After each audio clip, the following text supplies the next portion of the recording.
আল্লাহ তোমার তওবাতে অনেক খুশি, অকল্পনীয় খুশি, যেটা আমি ভাষা দিয়ে বোঝাতে পারবো না।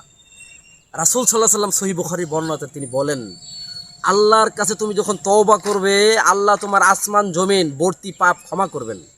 আল্লাহ তোমার আসমান জমিন ভর্তি পাপ মহান রব তোমাকে ক্ষমা করবেন। ভাই, কেন নিরাশ হচ্ছ তুমি?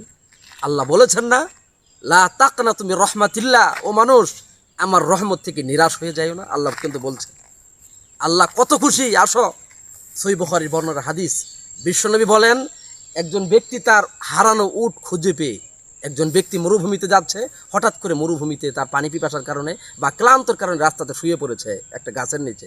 হঠাৎ করে ঘুম থেকে উঠে দেখে তার উট নাই। হঠাৎ করে কিছুক্ষণ পরে ঘুম থেকে ওঠার পরে উট যখন নাই, সারাদিন খুঁজতেছে বিভিন্ন জায়গায়, খুঁজে খুঁজে ক্লান্ত হয়ে আবার সেই গাছের নিচে শুয়ে গেছে। গাছ থেকে তারপরে যখন ঘুম থেকে আবার জাগ্রত হলো, দেখে তার উট ফিরে পেয়েছে। সুবহানাল্লাহ। রাসূল বলেছেন, ওই ব্যক্তি তার হারানো উট খুঁজে পেয়ে যত খুশি।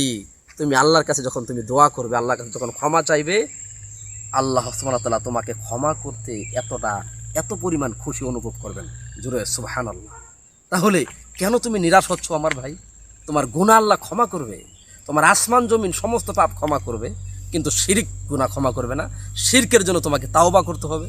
শিরিক গুনাহ না করে আসমান জমিন ভর্তি যত পাপ রয়েছে সমস্ত পাপ আল্লাহ ক্ষমা করবেন। আসুন আমরা তাওবার প্রতি আগ্রহ অবলম্বন করি, তাওবার প্রতি উৎসাহী হই, আল্লাহর কাছে ক্ষমা চাইতে শিখি। আল্লাহ আমাদের ক্ষমা করবেন ইনশাআল্লাহ।